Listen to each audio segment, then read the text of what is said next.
So this talk is about a package I made called Escher.jl. So before I talk about Escher, last summer I worked on this package called Interact.jl. So this was my Google Summer of Code project. Daniel Jones was my mentor, and so a lot of people use that. It's basically a package. If you include it in iJulia notebooks, you get the ability to like basically play with your code with very little extra code, right? So there was this macro called @manipulate, and you could basically get like sliders or checkboxes, selection elements, and easily change parameters that your output depends on. So then I met Viral, and we wanted to make a library which will let us break out of this IPython notebook interface and just make actual web UIs, right?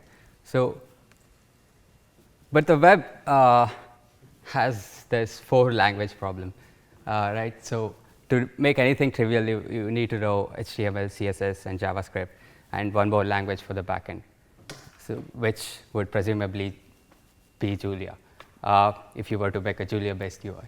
So, and all these languages are not very simple. Like if you have ever written more than 100 lines of CSS and try to like center an element inside another element, you would have, it's extremely painful. So we wanted to make a UI framework which is plain Julia and has like tractable primitives, and so basically in a single language with a simple model for making things. So if you take a look at the JavaScript frameworks we have, there are so many of them, and they have all these confusing names, Backbone, Ember, stuff like that, and you're spoiled for choice, right? So Escher has a very simple way of doing things, and it's highly modular. So if you make one UI, you can just plug it into another. It's got a rich library from the word Go, and there is no DOM manipulation and like callback hell, which is like the basic bane in JavaScript, right? So how do you use it? You can just add it with pkg.add. I think you'll need to do checkout for some of the demos over here.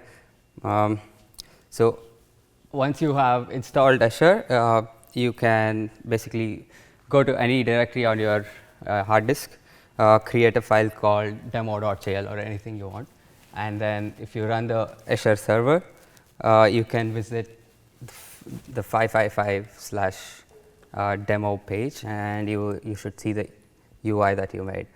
So I have some. So let me do that right now. So sorry. Okay. So here I have some code.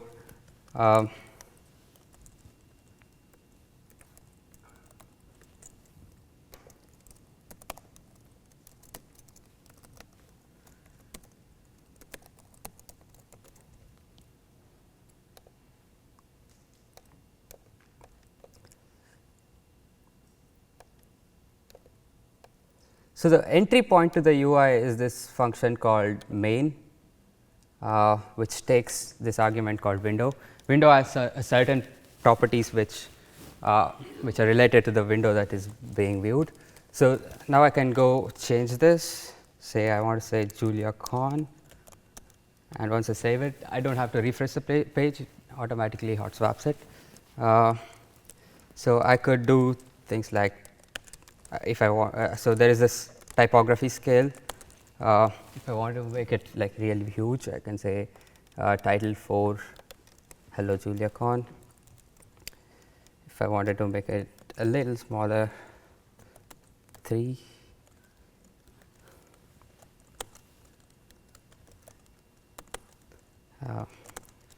And so on. I can do things like give it a padding. I can't really see. padding of 1 em, then fill it with some color.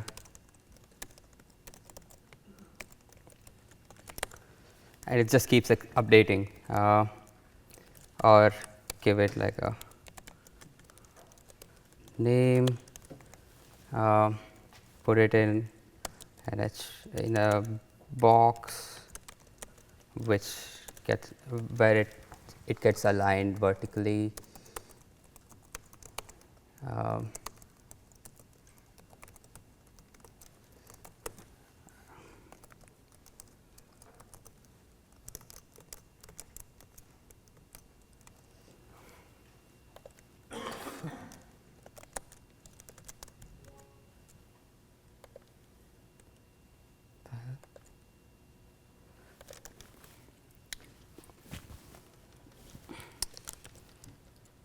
Okay, so the basic type in Julia, the type that a UI has in Escher is called tile.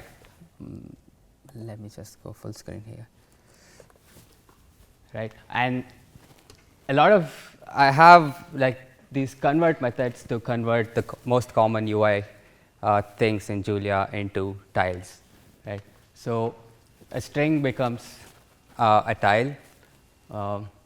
It's just a span with just some text inside, and then you can write markdown text, and that gets rendered as a tile, and you can write LaTeX, and so basically that is your tech, and you can do plots with Gadfly. That gets rendered as tiles, and so here's a path that is loaded, and this is a compose graphic object. So the read path is basically taking this path from a file and making it a compose graphic object. So if you have used compose.jl, all compose objects get converted to a tile. So there are these functions which take a tile and transform it into another tile. So the first one is taking a string tile, giving it a color of 459, which is this weird blue color, and the second line is taking the empty tile, which basically contains nothing, and resizing it to become 5 em width and 5 em height, and then filling it with a color of steel blue. So notice that at each function call, a new UI, a new tile is returned basically. So the tile is immutable data structure. So I can also do this round corner thing. So I can round the corners on the top left and top right, bottom right. So this is like an alternative syntax for the same thing. It's not really an alternative syntax. So all these methods, all these functions have these methods which take one less argument and return a lambda which takes one argument, which is the tile. Okay, so if you notice, the first line became font color, and then you're calling the return value with Escher, which is the tile. And in the second case, you're just chaining all these operations. So I did this because this kind of chaining of things becomes easier, and you can pick which one to use in what place. Yeah. So, and the third line is similar. So there are functions which take multiple tiles and return a single tile. So the most common ones are the layout functions, most commonly used. So the vbox function takes two tiles and puts them vertically one on top of the other. So vbox box 1, box 2 put the boxes vertically aligned, and hbox does the same thing but horizontally. But you also have this skip 1 em in the middle, which is going to give a 1 em space between the two boxes.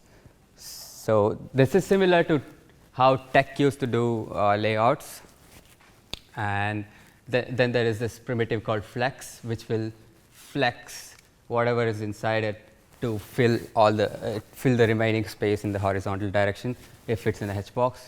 or in the vertical direction if it's in the V box and things like that. So this is something like I think that is unique to Escher. So I was talking about how hard it is to place one element inside another in the middle of another in HTML, right? So this is the code that is required to do this. So this is basically putting box 1 inside box 3 at this offset. So in the middle of it, but I can offset it using the middle, this is the midpoint as the reference, or I can even pick any of the other references, and it just works. So the abstraction you can get from this is that you can represent a UI as some function of the data you have, and then if the data changes, you change the UI, and for data that changes over time, you can have a UI that changes over time. That's how you do interaction in Escher. So there is this nice abstraction called a signal. It's like a representation of something that varies over time. As part of Interact, I wrote this package called reactive.jl, which gives you functions to create, transform, merge, and filter signals. So here's an example of how you can do interactive plots, for example. So over here, I have these two input signals. So it's an alpha signal and a beta signal. This is the beta distribution, and it's got these two parameters called alpha and beta, and I want to change them and see how the function looks. And it's basically, there is this function called consume, which takes two signals, and lambda, which takes two inputs and returns a new plot each time the input updates. So these sliders over here are sending their values to these input signals, and the input and the consume is consuming those input signals and creating this plot over here. That's all the code that was required to make this. All right. So, oh, okay. So this is the model of how it works. I have some cool demos. So this is a layout, some random layout. This is something Avik made. So over here we are estimating this function using Monte Carlo approximation. So if I run start, it's actually simulating and approximating that value. And it should be 1 at the end, like close to 1. So every 10,000 seconds, it's updating the plot. Every 10,000 iterations. So I have this other example where it's a Minesweeper game. Done. You're out of time, but is Viral around? Yeah, he's You can keep going. I can. Viral will give the time. okay. So this is Minesweeper, and it's about 80 lines of code. I can share the code.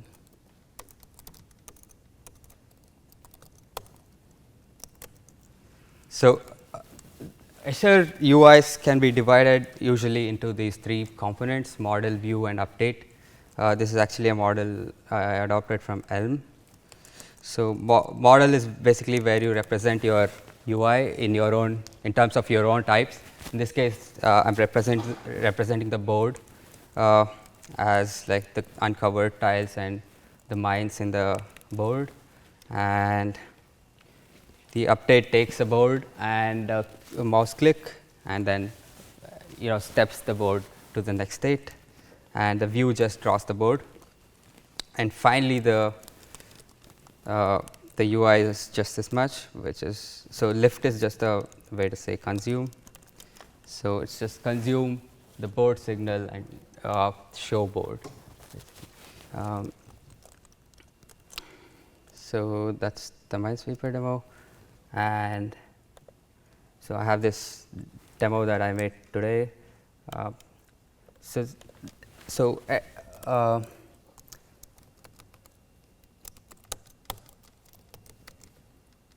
so here's a Google map, and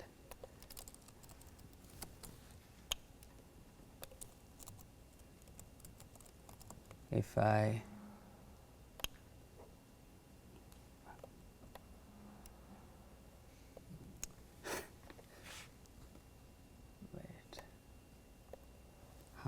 if I just change one of this,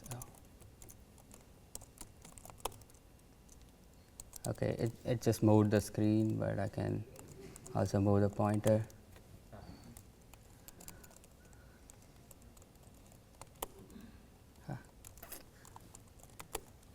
There you go. So that was at the status center. Now it's somewhere near the river. Okay. So I wanted to, if there is like 30 seconds. Okay. So this is the model. This is the diagram that I make that I use to show how Escher works to people. So basically, what happens is when you have a UI, it gets rendered into a virtual DOM. A DOM is this thing called the document object model. This is what the browser uses to represent its state, its current state. So Escher basically generates the browser's state and sends it to the browser, and the browser takes the state and it just gets to that state. And then when there is an update to the UI, the previous state is diffed with the current state, and a sequence of patches is sent to the browser so that it's efficient and it also lets you do some things like keep the state in some input widget, for example. So the diff is calculated and sent to the browser. If there is some widget over here that you are updating, the signal again comes back to the server, and the UI might update. So this is how it works. So the Google Map example I showed you, it's just an HTML element. Google-map is an HTML element. So there is this new spec in W3C using which you can create your own HTML elements using the older ones and some JavaScript and CSS. That's how this stuff works. So it's actually pretty easy to make your own Escher components and use it with the others. Okay, that's my demo. Okay, and thanks to Ivan Zapliski, who wrote Elm, and Matt Hesch, who wrote the virtual DOM library, which I copied to Julia, and then the Google Polymer team for making all these beautiful widgets, and Avik for the Monte Carlo demo, and being the first user of Escher. Tanmay, Amit, Viral, and Alan for all the great food they bought me. Okay, thank you. We can take one or two questions while we're all set. Sorry about the time. The slides are made in Escher too. Oh, the slides were made in Escher as well.